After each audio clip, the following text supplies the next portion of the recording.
Hello, this is James again, and we are doing video one. And the title of this is Why One Income Stream is the Most Dangerous Position You Can Be in. Okay? Most people think that having a stable job means they're financially secure, right? But the real truth is relying on just one income,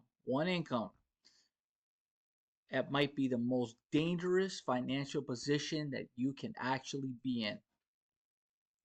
It looks stable on the surface, longevity, so on and so forth. But underneath, it creates a hidden kind of vulnerability. Not many people talk about, and we're going to talk about that right now. Okay, hey, I'm James, and welcome to Build Your Economic Power. This channel is about activating new income streams and reducing financial dependency. Most adults rely on one source of income to support their entire life. Think about that. One source of income to support their entire life. It's crazy. It's not stability, that's exposure. Okay? So here in this channel, we talk about building your optional income, monetizing skills that you have, reducing dependency on just one income, and learning how to create economic power without quitting your job. That may happen one day. You may end up making so much money that you decided, you know what? I don't need my job anymore. I'm leaving. Bye.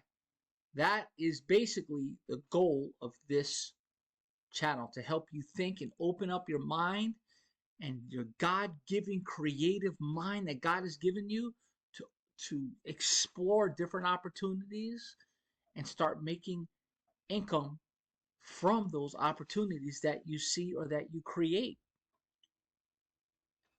So you don't need to take crazy risks though. You just need to start activating something. And I'm not telling everybody, go quit your job. Oh, I'm not one of those knuckleheads out there telling you that, oh, you can be rich off of this and you can be rich off of that. No, that is not the point of this channel. The point of this channel is in the title of the channel. Build your economic power. I am so hard trying to get people to think of other ways to start making additional income besides their job so they can reduce their dependency and increase their freedom and their mind, that creative, beautiful mind that God has given you, to start doing something. All right, so let's explain the one income problem. Let me adjust myself here in my chair here, kind of slouching.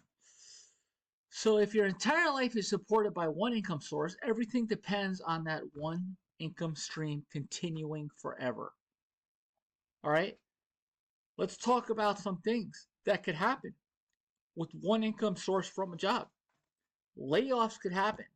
There could be a company restructuring. You could have health issues. There are family emergencies that happen. There's also burnout that happens.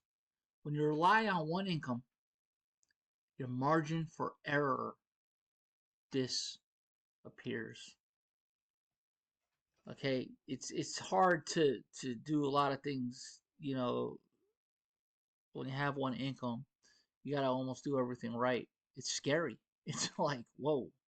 And then you worry and you fret, oh, I didn't make this person happy, I didn't make my boss happy. It's like insanity. It's like going through, okay, like I'm not gonna say it. It's going through like an institution that's just, it's crazy the way that they've brainwashed us to just rely on just one income and getting everybody spun up on get a job, get a job, get a job, get a job, get a job. Okay, jobs are not bad; they're good, but just relying on that solely. I mean, think about it. You sit in traffic. Some of y'all sit in traffic for a couple hours a day, for 1 hour. You go to work for 8 hours or 9 hours or whatever, and then you come back and you sit in traffic again 1 hour. That's 10 hours of your day. That is almost half the day. You are fully rolling with your job. Okay? Because you're not getting paid going there. You're getting paid while you're there. You're not getting paid coming back. You're probably spending money when you're coming back, like, your wife or your husband is telling you, hey, pick up this and pick up that. That's happened to me a couple times. So then you're spending extra time just to get home because you want to just go home, relax. Some days are just they just like beat the work life out of you, and you just want to go home and just chillax and relax, And anyway, all right. So the psychological cost. Let's go over this. Dependency doesn't just affect your money; it affects how you think. People stay in jobs that they hate. People don't challenge bad leadership. People don't negotiate. People feel stuck.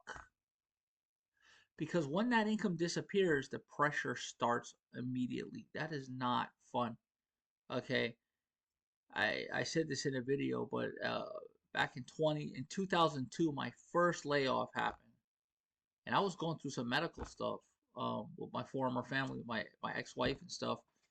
I'm not going to get into all that, but I gotten laid off, and the first thing I did was I walked around the block. I was in my young 20s or mid 20s, I think it was mid 20s, and I didn't know what to do. I'm like, what just happened? So I started, like shedding some tears. But then, good thing I had my entrepreneur cap on. I said, you know what? I'm gonna start my own business. So I started a communication business, and I started faxing businesses that I knew that needed some communications installed for their business. And then I started to email them.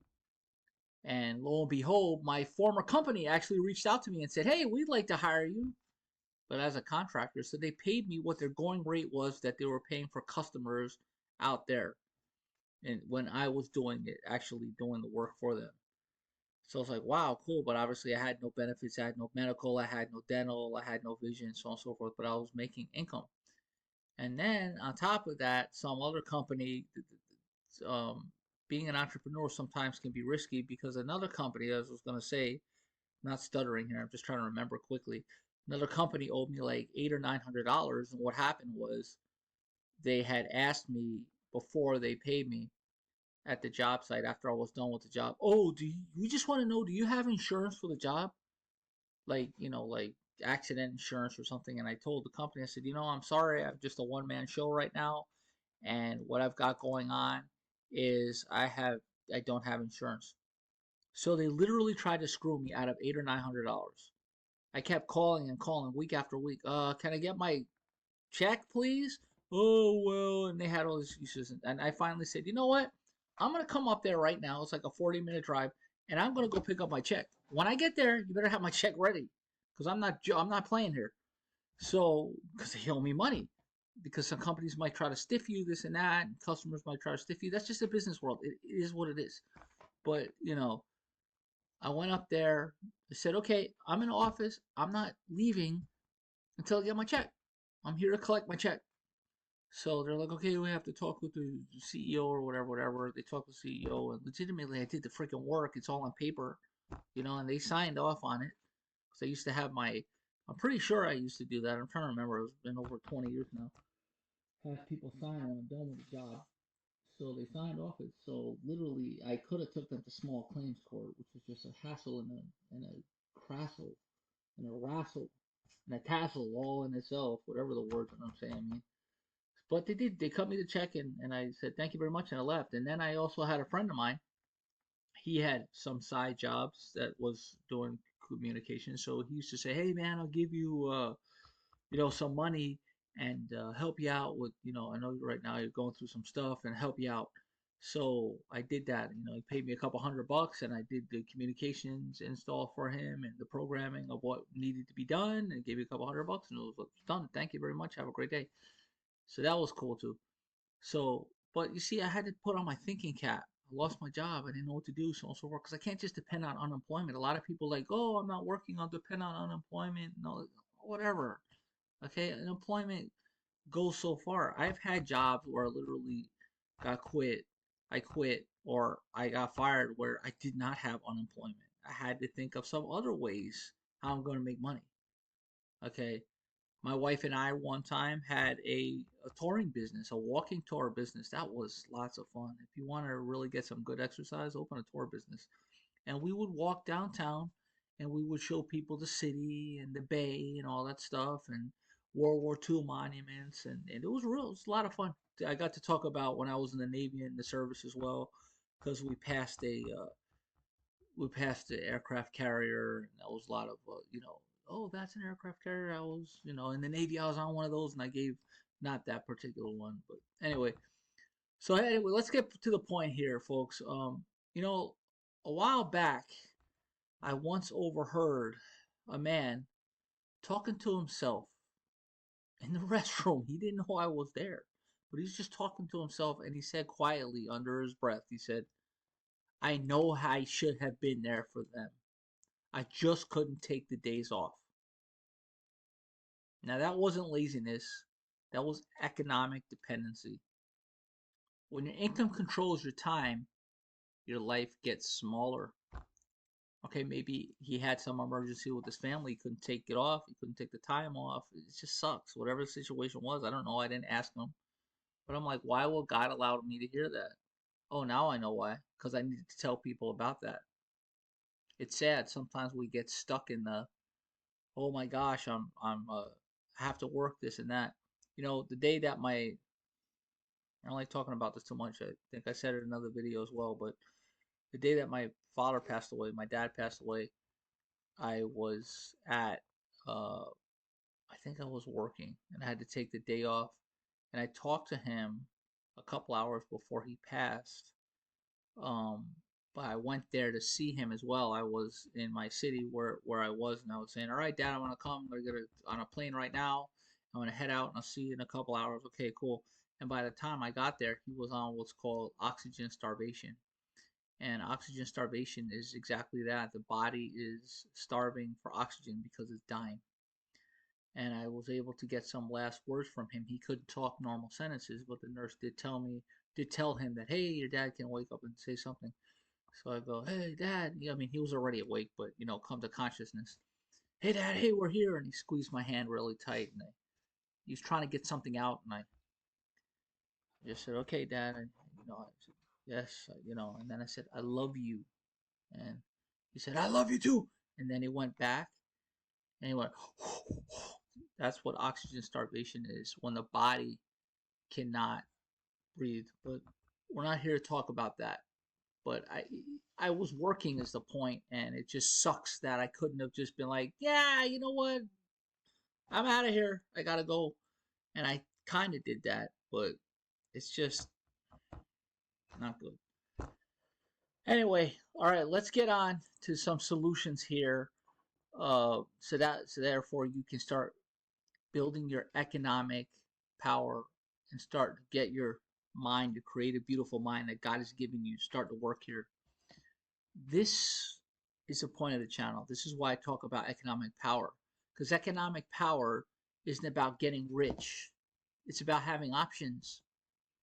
You don't need to quit your job, okay? You need to reduce dependency. So here's a simple formula for you. Job income plus optional income equals what? Leverage. Very good, leverage. So here's a quick, simple activation idea. What's one skill you have that people might pay for? Is that fixing things, teaching, writing, organizing, coaching, consulting? You don't need a huge business, believe me.